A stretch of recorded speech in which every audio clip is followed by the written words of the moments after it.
Hey, welcome to my podcast. I'm Manina, and you are listening to an episode of Aspire Big, Inspire Bigger podcast.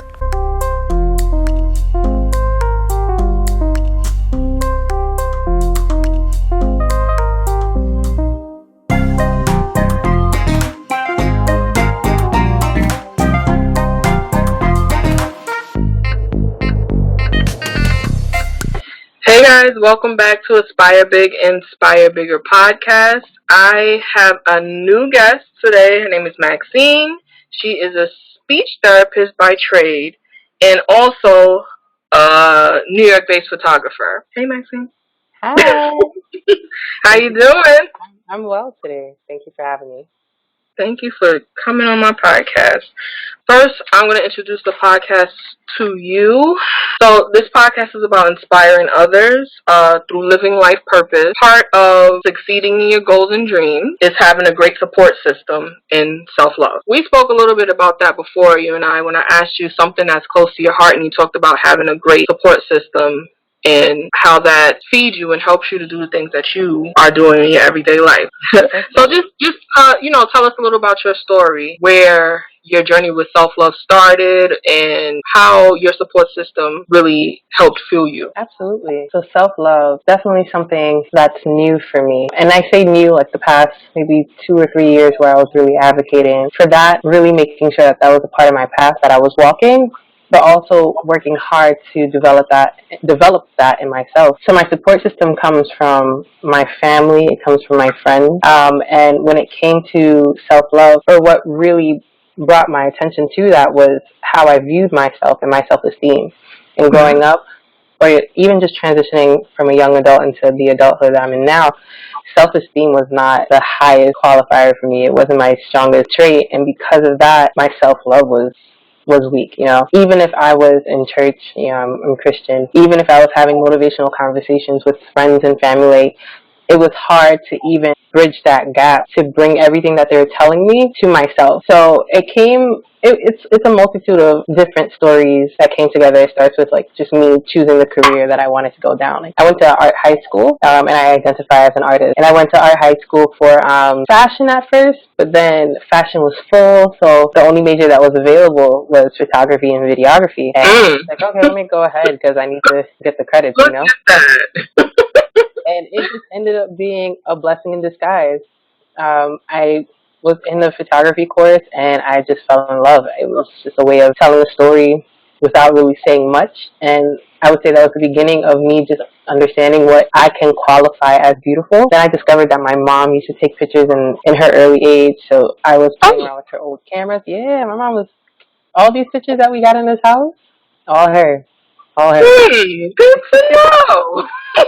So in high school, I wasn't too sure which direction I wanted to go to, but I've always had, in retrospect now, thinking about it, a support system that was able to kind of guide me through the pros and cons of anything that I wanted to achieve. Even though I come from a Caribbean household where it's like, okay, make sure you have a strong foundation in terms of your job, because you want to be in a career where you won't easily lose your job. It's usually be in the medical field. Oh, yes. Be a lawyer. Get yourself a government job because then you'll be secure. But anything flourishing in terms of the creativity and just your words was never really embraced, But I wouldn't say that was my upbringing. I've always had conversations that allowed me to really think about the pros and cons of whatever it was I wanted to do. So when I was getting into photography, my family was my biggest support. They would tell other people that I was starting up, hey, my daughter needs clients, or you have a wedding? Heard you. My daughter does pictures. She can do it for a real low rate, just so I can get the experience up. And then when it came to speech therapy too, because I went to college for speech therapy, nobody in my family really knew what that was except one person. But even then, she only knew because her son received the therapy. It was all very superficial. I was like, okay, I'll check that out, but it was still treading new waters, and it was still supportive. So I don't think I would be where I am now had I not had the support system, which included, like I said, having my family around, but having them be open to having open conversations with me and really hearing my voice. And that's all connected. You love yourself more when you can feel validation in your words and your feelings when other people can validate you, because then now it's like, okay, through their validation, I'm feeling secure in my own thoughts, my own actions, and it's providing me more strength and more backbone, essentially, to say, okay, Right. no, I am, what I'm saying is true, what I'm saying is valid, and I Right. do have merit. I can move forward. So now I am a speech therapist and I'm loving it, and sometimes it's hard, but I still have my friends to just bounce off ideas, or even when it comes to photography. This year, even though 2020 was wild, I've made some stepping stones. I've some steps in the right direction in terms of my business. Last year, towards the tail end of 2019, I did my first gallery exhibition, and that was really exciting. I wanted to do that, and I said this year I'm just going to focus on building more connections and really perfecting my craft, and that's exactly what I've been able to do despite this pandemic that we're going through. Yeah, and it's true too because well, I'm looking kind of from the inside out too. When it comes to you, it's like your mom is like the second best person to Jesus himself in the world. So she's awesome in a different kind of way. Like she always makes you feel welcome, no matter who you are. She makes sure you're comfortable, but you can also know that she's not a person who takes the nonsense, and she's gonna steer you in a right direction. It does make a big difference on how the people around you connect with you, because that teaches other people how to treat you as well, how dear to take you to their heart. But there are a lot of people who may not have the family dynamic, but they're trying to develop it with friends. So what do you think are, because you said you have friends that are, really good with supporting you and stuff. What do you think are like a couple of main tips or ways to develop a good support system with friends? Have those tough conversations with your friends. And it's interesting that we're distinguishing the two, because when I call people my friends, I feel like they've already crossed over to the family side in my eyes, because we are able to hold each other accountable. I don't need friends that are going to sugarcoat anything around me. I definitely don't need friends that are going to just tell me the best things. I need someone in my life that's willing to be critical with me and keep me accountable. So if you are looking to build a support system through your friends, make sure that you can have the tough conversations. Sometimes my two best friends are power people. They are go-getters. They are the most hard-working people I've met, but they are also opposite in my personality. I would say I'm very calm, I'm very soft-spoken. When you see these people, you will never be shy of energy, because they have energy to give everyone. When they come in the room, you feel their presence. They are there. Right. But with that being said, they also can be very blunt speakers. And through them, I had to learn how to not allow my emotions to get the best of me and really take what their words were. So there was a time where I used to take everything to heart, and one of my best friends sat me down. He was just like, yo, it's not always that deep. Take the words and keep it pushing. Or I would call him and just say, hey, I'm really tired of this, that, and the third happening to me. I really don't know what to do. I really want to try this. And his response would always be, so just do it. And it would get me frustrated, because it's like, no, I just told you why. But after a while of him just telling me the same thing and just trying to get me to see differently into a different perspective, I can comfortably say I have my just do it habits now because of his and seeing how he was able to start his own business from literally nothing, just that do it mentality, and within 5 years he now has employees. Keep those people who are able to have those harsh conversations and just tell you like it is around you. And keep your emotions in check too. Sometimes we have this I need to be right all the time complex, or if my feelings aren't being validated immediately, then this can't be a productive conversation, which is incorrect. Sometimes for the better of the relationship, whatever the relationship is, whether it be a friendship, relationships with a family, the bigger goal needs to come first. And if your friends all understand that, hey, we want to be successful, we want to be in a stronger place in life right now, a part of our pride that needs to be set aside. So if I come at you and I tell you, hey, this work ethic that you have is not working for you, you need to double down on yourself, I can't take that to heart and think he or she is not being a good friend at that moment. They are. They're telling me what I need to hear. And that's all I surround myself by.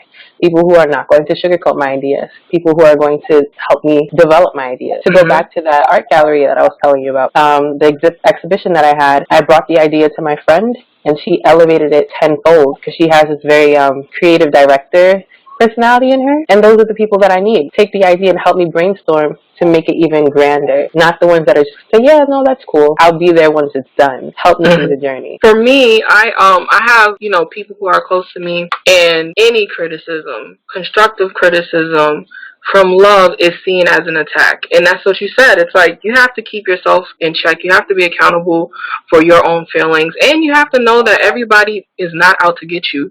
99.999% of the time, nobody is trying to hurt your feelings. They're just trying to make you better, help you expand, help you to grow, help you to realize what's going to make you better. But another point that you made that's really important is like everybody's not going to see your vision yet. But when somebody hears what you're trying to explain and does all that they can with their own abilities to help elevate you, that's a friend indeed. Even if it's somebody knowing that, like, I know how to put makeup on my own face. Nowhere near makeup artist at all, right? But I do have a friend who every time we do anything or every time I'm around her, she's like, can you do my makeup for me? Because you do it nice for you. Which that helps you. You know what I'm saying? It helps you to learn the craft. And they see something in you and they just want you to express it. And they want it to be as good as it can in you and as strong as it can in you. And that's a valuable thing in a friend and your support system. Because you know that if you're doing something to your best of ability, but it's still not quite there, they're going to support you and take it to the next level without judging you. Yes. Without making you feel bad about needing their help, things like that. So that's important. And people who will hold you accountable is tip top. Exactly. Tip top. And sometimes they may not always come about. So if you have a really big friend group and you realize there are some people who aren't supporting you the way that you need to, it's okay. You can, if you want, have a very mature conversation with them. But those who are for you, who want to see you grow, will be with you throughout the journey. And those who dwindle away are meant to dwindle away for a reason. The group that I had coming out of high school, the group that I had coming out of college, it's not the same group that I have now. And I'm very much thankful for that because the quality is more important than the quantity, And I have a great support system because we are able to have those tough conversations often. So if you can get yourself out of that comfort zone of just sugarcoating everything with your friends, you can bounce back. I had a friend of mine, she essentially gave me some really rough criticism about a photography series, a photo series I did of her. And it wasn't criticism, but her question and her statement kind of hit me hard. And I took it personally because I identified my art as a part of me. But had I held that in, I think I would have resented her. So at that moment of her telling me her truth about my art, I had to tell her the same. I said, you know what, I need to have this conversation because if not, it's going to put a dent in our friendship right now. That was the first and last time we spoke about this. And now, anytime she tells me anything about my art, I don't take it personally. Right, because I was able to help. Right. And we have those conversations. Sometimes she'll just check in with me and say, hey, make sure you let me know how I could be a better friend to you. And it could just be randomly. Let me know how I can support you in this relationship. Or my other friend, maybe he won't say it that way, but it's the same thing. Like, hey, are we good? Are you sure? I know we haven't seen each other in a few months, but I just want to let you know that I'm here. Still reaffirming the foundation of the relationship and also reaffirming that they're going to be here for the journey. That's important when you are seeking a really strong support system. You know what I wanted to talk about with you is photography, right? Yes. So in the lane of having a business of your own, whether it's part-time or full-time, what helps you just get out and do it? Like, are there things that you had to put in place? Like, obviously you got equipment, have all those things. How do you find the motivation to get out there and do it, but from yourself? Because obviously, like you said, you have friends, you have family that are like, hey, I have somebody who can do this for you. And then you're like, oh, okay, I have an appointment today. Okay, that's fine, I'll do it. But how do you find it within yourself when you get there? What do you talk to yourself about? What do you say to yourself? Like, I'm here and I'm going to kill it. Like, what are the things, self-talk, that you use? I remind myself of the reason why I'm even doing it, the purpose of me wanting to pick up my camera. And I think aside from me wanting to tell a story, that's more of the artistic side. But when I'm advertising, hey, these are the types of photography I can do, it's really because I want someone to have a great image of themselves. To see yourself in a photo, it's a stamp of time that will never be changed. And sometimes people really say, hey, I don't look good in pictures. And when I hear that, I cringe because it's like, no, you just haven't met the right photographer. I enjoy helping people. I enjoy seeing smiles on people's faces. And I know that I have a skill that can do that. So whenever I'm meeting a client and we're like, hey, let's just do some headshots or a photo shoot. I do get nervous. The biggest portion of it is, will they like the image? Because that's what I'm here for. Yeah, I put in the work, but I'll do this photo shoot over and over until they love the pictures. So even when I'm taking pictures of them, we might be in the shoot and they're like, oh yeah, this is nice. And I hear that, I'm like, nice is not great. Let's do it again. It's me going back to the goal. And the goal is, hey, you need to know how I see you. You need to see yourself in an image, maybe the way you see yourself. And I really hope that can translate in this image here. It's me helping the other person feel about themselves what I feel about me. And that's connected to like the self-love. I love working in the field. Like I do portrait photography, even though I can do other things. Portrait photography is really my favorite because it allows someone to really create their own story. And when they see that image, everything that was possibly negative that they connected with their image goes away because they see themselves in a very beautiful light, and I want to help them do that. So that's kind of like what I talk myself up to. Sometimes if I have really like important clientele, I once photographed a politician. I was just like, yo, all right, this is crazy. This is above me.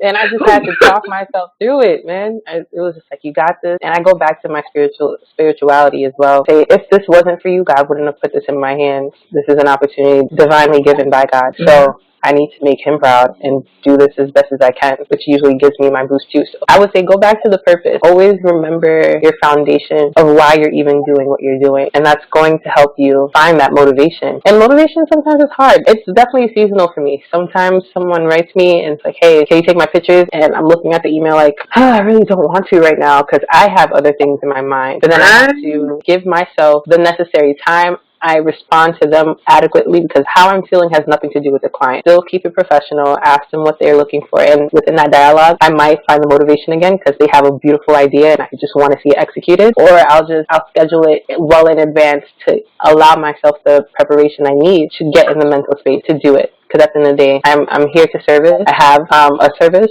and I just got to do it. And you wanted to benefit the person who you came to serve. It's not only to serve you. It's not even to serve you. It's to serve clients. It's to serve the people who come to you for your expertise or your skill. A thing came to my mind. A lot of times when we are ready to say no to an opportunity, like right then and there, like it's literally fear. It has nothing to do with your ability. It has nothing to do with the time you have or don't have to do it. Has nothing to do with that. If you were sure, if you could see the end result of it and you knew how much appreciation you would receive, how much the person is going to love the end product, how that's going to change the person's life.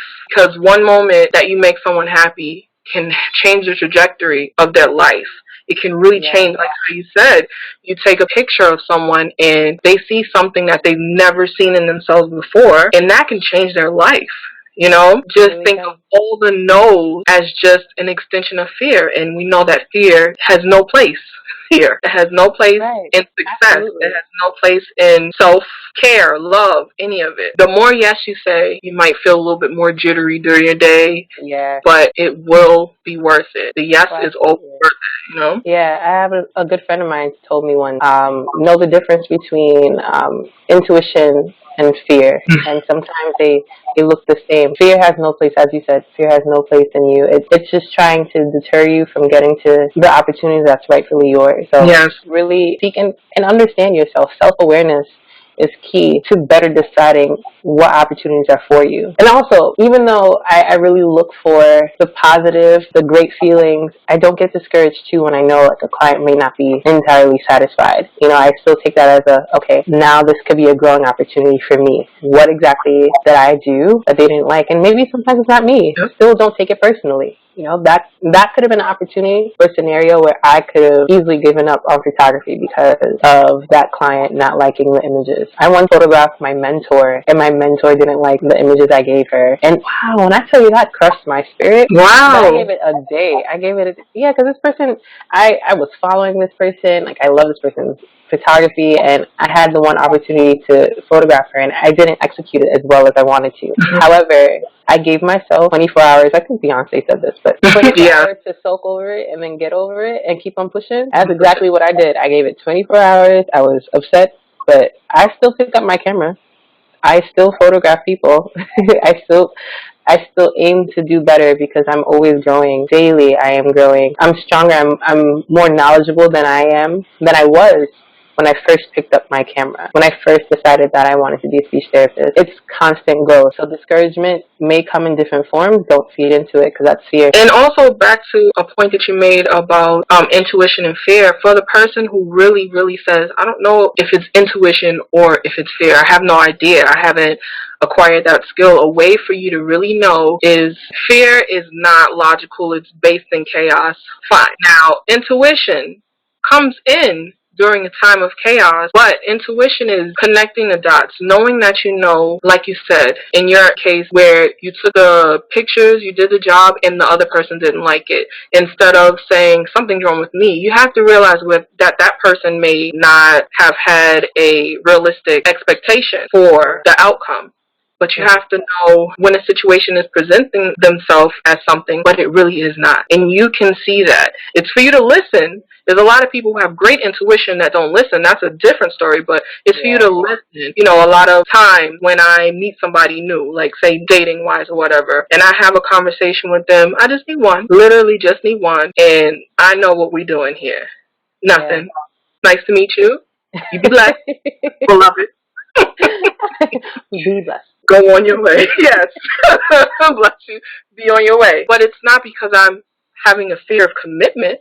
It's because I know who I am. I know where I stand in this world, in myself, because I worked on self-love, I worked on self-talk, and I worked on what I say is what I mean, is what I do. Intuition works like that.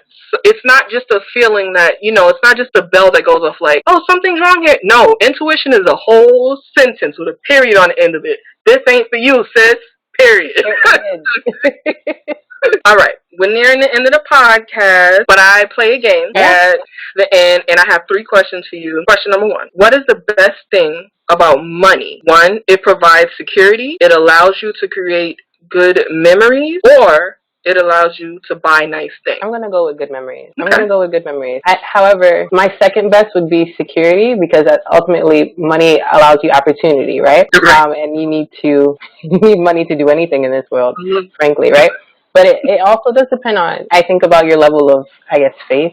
If I can toss in another faith moment too, because then your security comes from a different avenue, and then money is just kind of secondary that allows you to make all these memories. So if I could combine the two, I know I'm not playing by the rules right now, but memories and securities. Last one, definitely not.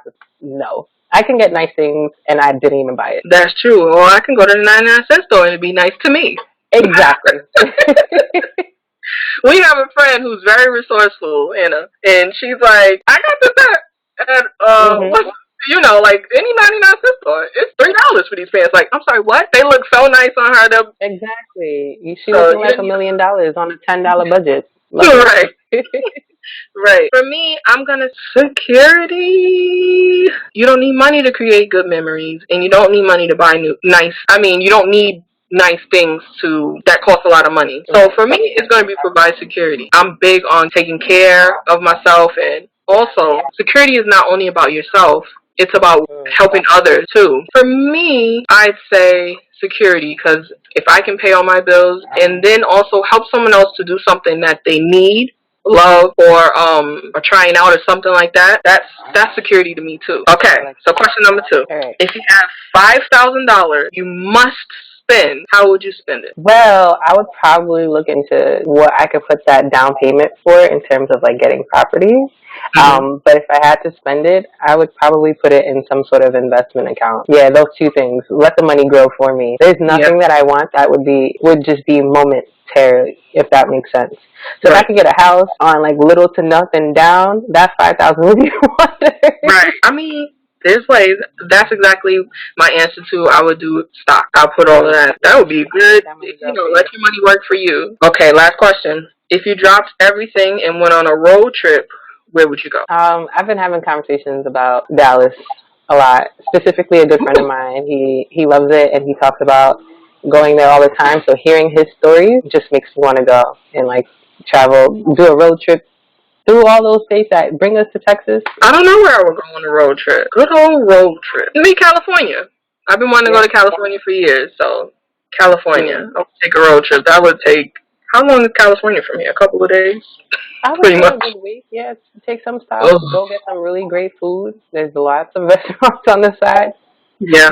Head over to Cali and see what that's doing. With a good group of people, though. Like, Yes. not just one person, because that's a lot. But with a good group of people, that would be fun. Well, I want to thank you for joining me on my podcast. I'm going to put all your info under the podcast and all of that, just so people know where to find you. So, like I said, thank you for joining me. I really appreciate it. I've been saying this to myself a little bit, but I feel like it's okay to put it out, in the atmosphere and say it out loud. It's okay. I feel like I am coming into contact more and more with people who have been living in their purpose or following it, being diligent with their purpose. I always think about there are people who are celebrities, yes, but basically people who are living in their purpose. So singers, rappers, and then they'll have like a best friend that's a top model, and then they'll have another best friend that's a top business owner, and you're like, how did y'all know each other? How did all this greatness come from one place? Rappers like Salt and Pepper, and they came up in the same school, in the same class, at the same time with other top like pioneer rappers, and you're like, how did that happen? But I think it's that when you live in your purpose, God aligns you with people who make sense, So, and how it makes sense. So I'm excited for that because I see it for myself, I see it for you, and I'm seeing it for the other people around me who are really doing what they got to do to get to where they're supposed to be. So I'm excited. All right. All right, girl.